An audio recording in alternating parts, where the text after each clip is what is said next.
Hey guys, welcome back.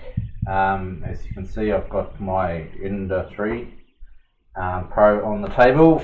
I did an unboxing and assembly a couple of weeks ago. Got it all tuned in and left it up. I know it's rocking around, but that's more my workbench in the garage rather than where I store this.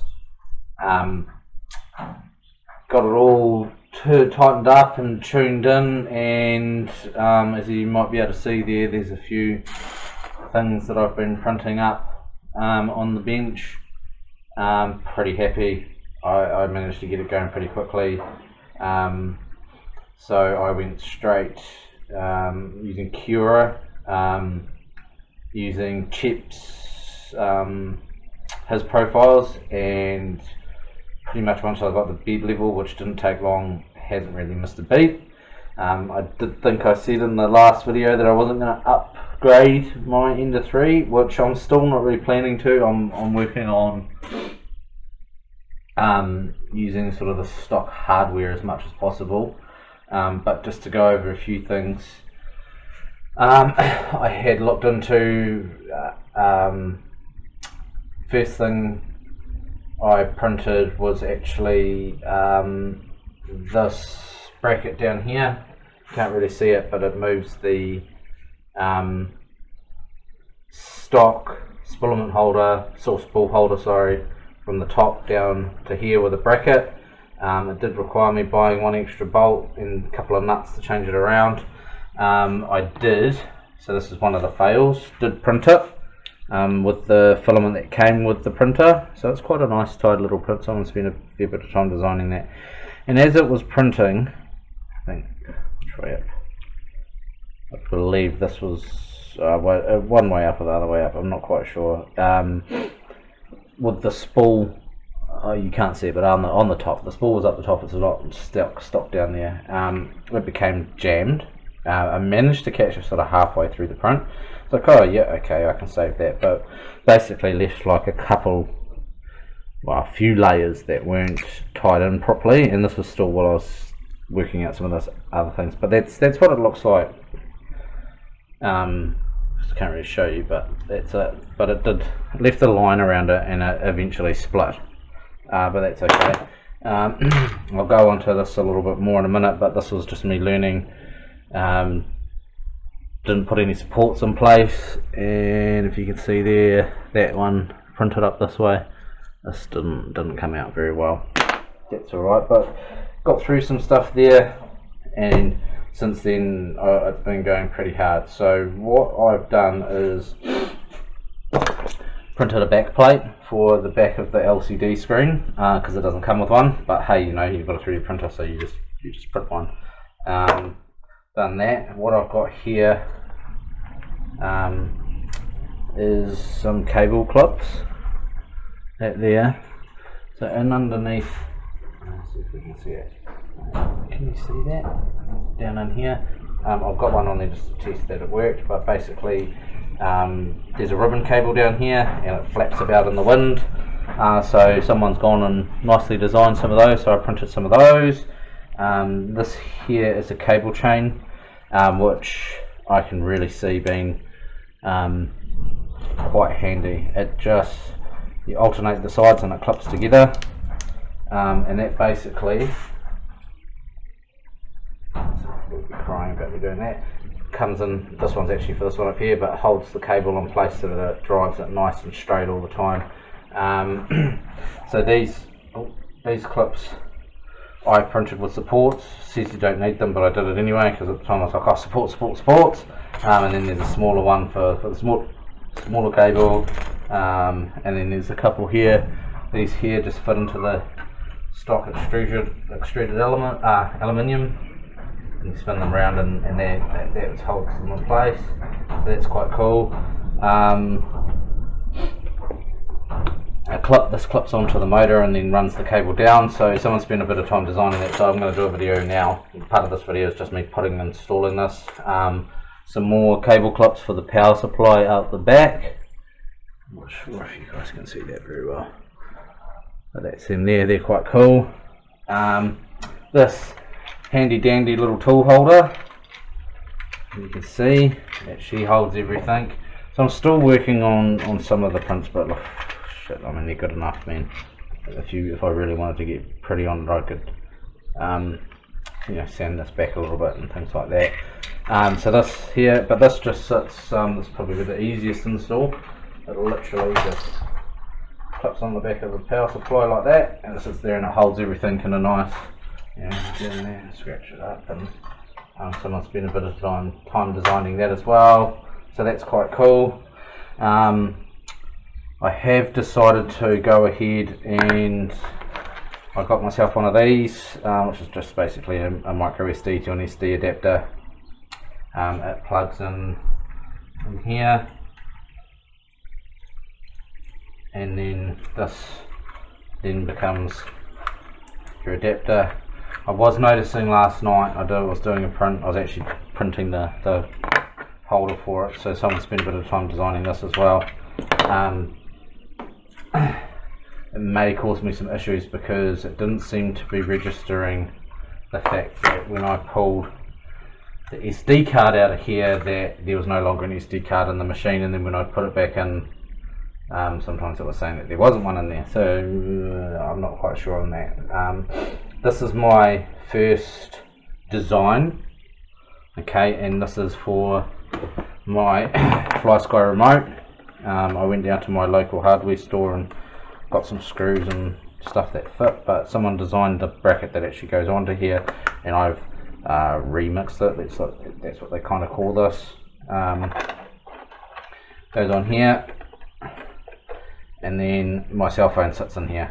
Basically all I did was just reshape and remove this around to allow me to put my cell phone in it rather than the person who's designed its cell phone, which was you know, a different one anyway. That's quite cool. So this is everything here's been printed at 0.2 millimeters for layer height, and that's CHEP's good one. So you know, some really good prints for. I've had this 2 weeks now and I like it. It started coming up really nice really quickly. Like I said, I'm not particularly fussed, so what I'm going to do is install these, and then you know, just messing around. I'm like, oh, I've always got AAs and AAA batteries for the kids and my stuff and all that sort of stuff, and I was having a look on Thingiverse and somebody had come up with these really nicely designed. So got easy 3D printing on the side, which I imagine is the guy, but these are pretty cool. So they hold about 25 or 20 batteries, and you know, it just tidies up the workshop a little bit, I think. So pretty happy with that. So I printed an AA and a AA. But it, you know, quite cool. Really impressed with the way it all, you know, how quickly I managed to get this going. Oh, and I printed this knob here for the extruder motor, so that just allows me to feed and unfeed filament through when I need to, if I want to change the colour or push it through. As a general fact, like, I think I got this running really quickly and got it running really quickly, really well. So I'm wrapped with how quickly and easy this went together. Few little quirks here and there. One thing I've sort of noticed is I'm using Cura. If I save a sliced file to my micro SD and then go, oh, I didn't put supports in, or whatever that might be, forgot to put something on it, or decided that I wanted to change it or whatever, and then I re-slice it and re-save it as the same file name, I seem to have issues. It just gets sort of, well, you know, 5-6 minutes into the print and then it stops. But it took me a couple of tries at that. Oh, what's going on here? What's going on here? Worked that out. Well, that's what I think the problem is. Once I decided to change the way I was doing that, it seemed to work fine after that. So if you slice something and put it on your SD card and then you decide to change it, don't overwrite the file. Delete the file on the SD card and put the new one on there if it's got the same file name, or change the file name, whatever you want to do there. But anyway, enough talking, I'm going to put this together and let you know how it all sort of clips in, and if there was any issues with any of my prints or anything like that, and then or just any advice on things that you might need to do if you decide to do this. And there will also be links to everything that I've put on today. But yeah, that's the 3D printer. I'm not going to focus on 3D printer too much, but it's a new toy, so I thought I'd better, well, you know, see what it can do and show everybody what it can do and what I'm using it for. So thanks for watching, and I'll show you it putting together, and I'll just let you know what's going on after that. Cheers.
As you can see there, I've put everything on. Everything seemed to install relatively easy. The cable chains were a little bit fiddly, but they went on alright in the end. And the fact that everything clipped together the way it's supposed to, the two-part things fit on, this back cover's nice and flush. There was a couple of extra of these. So that, you know, interesting, but it is there was extras, I suppose. I just can't see the need for them. One thing to bear in mind is obviously because I've got my spool holder down here, maybe that's why there's a couple more, because it's supposed to go back further. But yeah, everything sort of seemed to go on, so that's pretty much it for upgrading it until, you know, parts break. Few things. Oh yeah, the knob. Oh yeah, I'm pretty happy with how that all clipped on, and everything seemed to fit nicely, so I can't foresee that I've actually made a mistake anywhere, which is good. There was a couple of with the cable chains, there's a couple that are slightly different, and they are for have little brackets on them that go straight onto the aluminium. You know, they just fit in almost like the bolts do for the spool holder. They were a bit tight, but nothing major. This was a little bit fiddly, but I think I've got it all in there nicely. We'll see what happens. Like I said, I may end up taking that off because I think the SD card holder that I've purchased isn't the exact one that is used for that design. So that might be where I'm coming a little bit unstuck, but hey, I think that tidies the machine up quite nicely.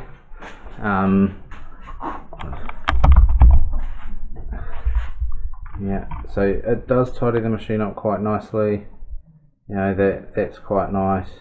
We then have the cable chains in the back there. they look quite nice. The spool holder, I do and will, I've decided to print some more of the ribbon clip and the power clip supplies, and also the back stepper motor has some cables that could do with a bit of management, so I probably will print off another batch of those. But they clipped on really easily and did everything they were supposed to do, but it just sort of keeps it all on if I need to pick it up. It's not cables hanging down or anything like that. Did just notice that this is, so that just sits on there. It's got a bit of holding in there, but basically gravity is what holds it down. This looks a bit okay. There we go. Looks a bit better.